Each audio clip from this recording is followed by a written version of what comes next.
ನಮಸ್ತೆ. ನಾನು ಉಷಾ.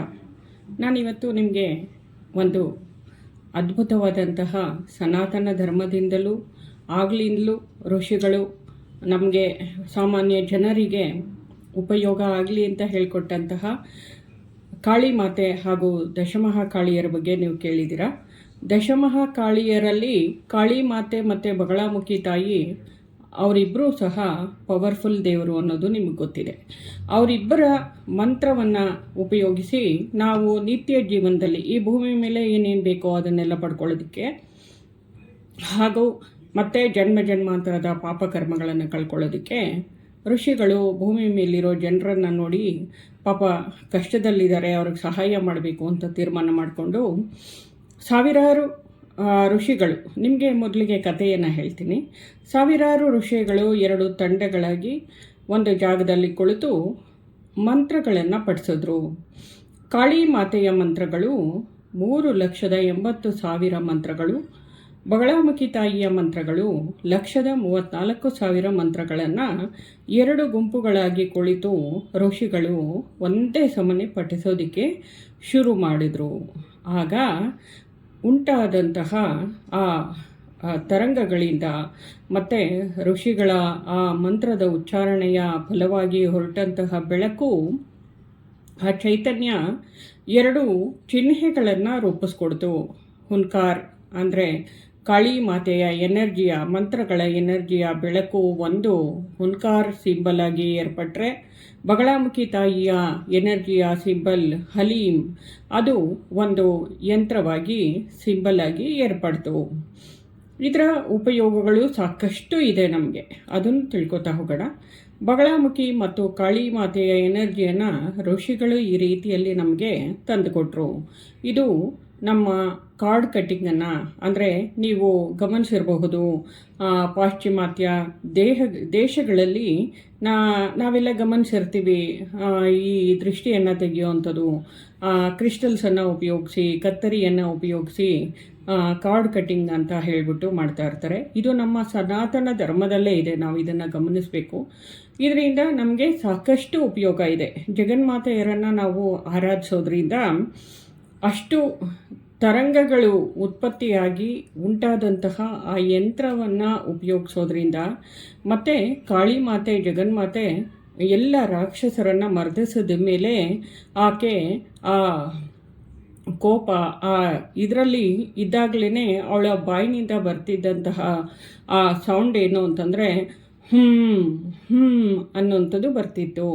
ಆ ಜಗನ್ಮಾತೆಯ ಆ ನಾದ ಏನಿದೆ, ವಾಯ್ಸು, ಅದೇ ಅನಾಹತ ನಾದ, ಅದೇ ವಿಶ್ವಶಕ್ತಿಯಿಂದ ಉತ್ಪತ್ತಿಯಾಗುವಂಥ ಓಂಕಾರ ಅಂತ ಕೂಡ ತಿಳಿಸ್ತಾರೆ. ಕೆಲವು ಗ್ರಂಥಗಳಲ್ಲಿ ಗಣೇಶನ ಉತ್ಪತ್ತಿಯ ಸಮಯದಲ್ಲಿ ಉಂಟಾದ ನಾದ ಓಂಕಾರ ಅಂತ ತಿಳಿಸಿದ್ರೆ, ಕೆಲವರು ಶಿವನ ಉಚ್ಚಾರಣೆಯಿಂದ, ಶಿವನ ಹೆಸರನ್ನು ಪಡಿಸೋದ್ರಿಂದ ಅಥವಾ ವಿಶ್ವಶಕ್ತಿಯ ಮೂಲ ಮಂತ್ರ ಓಂಕಾರ ಅಂತ ತಿಳಿಸ್ತಾರೆ. ಒಂದೊಂದು ಪಂಥದಲ್ಲಿ, ಒಂದೊಂದು ಪಂಕ್ತಿಯಲ್ಲಿ, ಒಂದೊಂದು ಗ್ರಂಥಗಳಲ್ಲಿ ಒಂದೊಂದು ರೀತಿಯಲ್ಲಿ ಉಚ್ಚಾರಣೆ ಇದೆ. ಜಗನ್ಮಾತೆ ಬಗಳಾಮುಖಿ ತಾಯಿಯ ಸಾಕಷ್ಟು ಉಪಯೋಗಗಳು ಏನು ಜಗನ್ಮಾತೆಯಿಂದ ಅಂತ ತಿಳ್ಕೊಳ್ಳೋದಾದರೆ, ದುಷ್ಟ ಶಕ್ತಿಗಳನ್ನು ನಮ್ಮಿಂದ ದೂರ ಮಾಡ್ತಾಳೆ. ಮಾಟ ಮಂತ್ರ, ಕಣ್ಣು ದೃಷ್ಟಿ ದೋಷ ಮತ್ತು ನಮ್ಮೊಳಗಿನ, ನಮ್ಮ ಸುತ್ತಲಿನ ಎಲ್ಲ ನೆಗೆಟಿವ್ ಎನರ್ಜಿಯನ್ನು ಹೊರಗೆ ಹಾಕ್ತಾಳೆ. ಅದ್ಭುತವಾದಂತಹ ಶಕ್ತಿಯನ್ನು, ಧೈರ್ಯವನ್ನು ನಮ್ಮೊಳಗಡೆ ತುಂಬ್ತಾಳೆ. ಕಾಳಿ ಮಾತೆಯ ಎನರ್ಜಿ ಇನ್ನಷ್ಟು ಉಪಯೋಗಗಳನ್ನು ಮಾಡಿಕೊಡುತ್ತೆ. ಬಗಳಾಮುಖಿ ತಾಯಿ ನಮ್ಮನ್ನು ಈ ಭೂಮಿಯ ಮೇಲಿನ ಮಾಯೆಯಿಂದ ಹೊರಗಡೆ ತರ್ತಾಳೆ, ಮೋಹ ಪಾಶದಿಂದ ಮುಕ್ತಿಯನ್ನು ಕೊಡ್ತಾಳೆ. ನಾವು ಅಂಧಕಾರದಲ್ಲಿ ಇರ್ತೀವಿ ಭೂಮಿ ಮೇಲೆ. ಯಾವುದು ಸರಿ, ಯಾವುದು ತಪ್ಪು, ಯಾವುದು ನಿಜ, ಯಾವುದು ಸುಳ್ಳು, ನಾವು ಯಾರು, ಯಾಕೆ ಬಂದಿದ್ದೀವಿ ಭೂಮಿ ಮೇಲೆ, ಅದೆಲ್ಲ ಗೊತ್ತಿರೋದಿಲ್ಲ. ಇದೆಲ್ಲವನ್ನು ಅರ್ಥ ಮಾಡಿಸುವಂಥ ಶಕ್ತಿ ಬಗಳಾಮುಖಿ ಹಾಗೂ ಕಾಳಿ ಮಾತೆಯರಾಗಿದ್ದಾರೆ. ಕಾಳಿ ಮಾತೆಯ ಎನರ್ಜಿ ಏನು ಮಾಡುತ್ತೆ, ನಮ್ಮ ಜನ್ಮಾಂತರದ, ನಾವು ಹಲವಾರು ಜನ್ಮಗಳಲ್ಲಿ ನಮ್ಮ ಕೈಗಳಿಂದಲೇ, ಅಂದರೆ ಕರ್ಮೇಂದ್ರಿಯಗಳ ಬಗ್ಗೆ ನಿಮಗೆ ಗೊತ್ತಿದೆ ಅನ್ಕೊತೀನಿ. ಪಂಚೇಂದ್ರಿಯಗಳು ಗೊತ್ತಿದೆ ನಿಮಗೆ, ಸೂಕ್ಷ್ಮೇಂದ್ರಿಯಗಳು, ಸೂಕ್ಷ್ಮ ಶರೀರದಲ್ಲಿರುವಂಥದ್ದು ಗೊತ್ತಿದೆ ನಿಮಗೆ.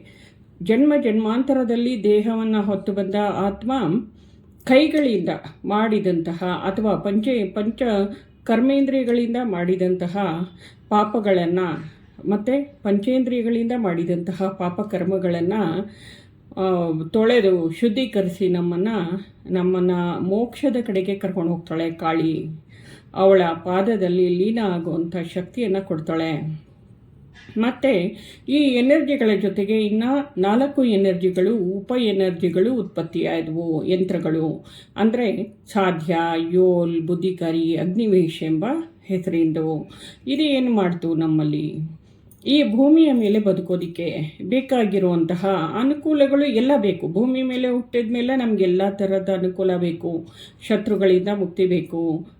ಎಲ್ಲ ಕಣ್ಣು ದೃಷ್ಟಿ ಬೇರೆ ಬೇರೆ ಇದರಿಂದ ಎಲ್ಲದರಲ್ಲೂ ನಾವು ನೆಮ್ಮದಿಯಾಗಿರಬೇಕು. ಹಾಗಾಗಿ ಇವರು ನಮ್ಮ ಜೀವನದಲ್ಲಿ ಇದನ್ನು ನಾವು ಯಾವುದು ಬುದ್ಧಿಕಾರಿ, ಯೋಲ್, ಸಾಧ್ಯ, ಅಗ್ನಿವೇಶ ಸಿಂಬಲ್ಗಳನ್ನು ಉಪಯೋಗಿಸ್ತಾ ಎನರ್ಜಿಯನ್ನು ಸ್ವೀಕರಿಸೋದ್ರಿಂದ ನಮ್ಮೊಳಗಡೆ ಸಾಕಷ್ಟು ಎನರ್ಜಿಯನ್ನು ಅಂದರೆ ಸಕಾರಾತ್ಮಕ ಶಕ್ತಿಯನ್ನು ತುಂಬ್ತಾರೆ. ಏನು ವಾಕ್ಚಾತುರ್ಯ, ಬೇರೆಯವರ ಮಾತನ್ನು ನಾವು ಅರ್ಥ ಮಾಡ್ಕೊಳ್ಳೋ ಶಕ್ತಿ, ನಮ್ಮನ್ನು ನಾವು ಅಭಿವ್ಯಕ್ತಿಗೊಳಿಸ್ಕೊಳ್ಳೋಂಥ ಶಕ್ತಿ ಸಮಾಜಕ್ಕೆ. ನಮ್ಮ ಕಲೆ, ನಾವು ಏನು ಕಲ್ತಿದ್ದೀವಿ, ನಮ್ಮ ಜ್ಞಾನ ಏನು, ನಮ್ಮ ಶಕ್ತಿ ಏನು ಅನ್ನೋದನ್ನು ಈ ಸಮಾಜಕ್ಕೆ ನಮ್ಮ ಪರಿವಾರದಲ್ಲೇ ನಮ್ಮನ್ನು ಯಾರೂ ಕೆಲವರು ಅರ್ಥ ಮಾಡ್ಕೊಂಡಿರೋದಿಲ್ಲ. ಆ ಅರ್ಥ ಮಾಡಿಸೋವಂಥ ಶಕ್ತಿ, ವಾಕ್ಚಾತುರ್ಯ, ಹೇಗೆ ಮಾತಾಡಬೇಕು, ಹೇಗೆ ಅವರಿಗೆ ನಮ್ಮನ್ನು ನಾವು ಅರ್ಥೈಸಬೇಕು, ಇದೇ ದೊಡ್ಡ ಕೆಲಸ ಅಂತಲ್ಲ. ಇದನ್ನು ನಾವು ವ್ಯವಹಾರದಲ್ಲಿ ಕೂಡ ಉಪಯೋಗಿಸಬಹುದು. ನಮ್ಮ ಬುದ್ಧಿವಂತಿಕೆಯಿಂದ ನಮ್ಮ ವ್ಯಾಪಾರದ ಬೆಳವಣಿಗೆ ಆಗುತ್ತೆ. ನಮ್ಮ ಶಕ್ತಿಯ, ಜ್ಞಾನದ ಹೆಸರಿನ ಅಭಿವೃದ್ಧಿ ಆಗುತ್ತೆ. ಸಂಪತ್ತು, ಏಳಿಗೆ, ಯಶಸ್ಸು, ಆರೋಗ್ಯ ಎಲ್ಲವನ್ನು ಹೊಂದಬಹುದಾಗಿರುವಂಥ ಮಹಾನ್ ವಿದ್ಯೆಯಾಗಿದೆ. ಎಲ್ಲ ಕಣ್ಣು ದೃಷ್ಟಿ, ಎಲ್ಲ ನೆಗೆಟಿವಿಟಿಯಿಂದ ದೂರ ಇದ್ಕೊಂಡು ನಾವು ಈ ಎನರ್ಜಿಯನ್ನು ಸ್ವೀಕರಿಸಬಹುದು. ಸ್ವೀಕರಿಸಿದ್ದೇ ಆದರೆ ಸರ್ವತೋಮುಖ ಬೆಳವಣಿಗೆ ನಮ್ಮದು ಶತಸಿದ್ಧ ಅಂತ ಹೇಳ್ತಾ ಈ ಮಾತನ್ನು ಇಲ್ಲಿಗೆ ಮುಗಿಸ್ತಾ ಇದ್ದೀನಿ. ನಿಮಗೆಲ್ಲ ಒಳ್ಳೆಯದಾಗಲಿ. ನಿಮಗೆಲ್ಲ ಇದ್ರ ಬಗ್ಗೆ ಇಂಟ್ರೆಸ್ಟ್ ಇದ್ದರೆ ನಮ್ಮ ಗ್ರೂಪ್ಗೆ ಸೇರ್ಕೊಳ್ಳಿ.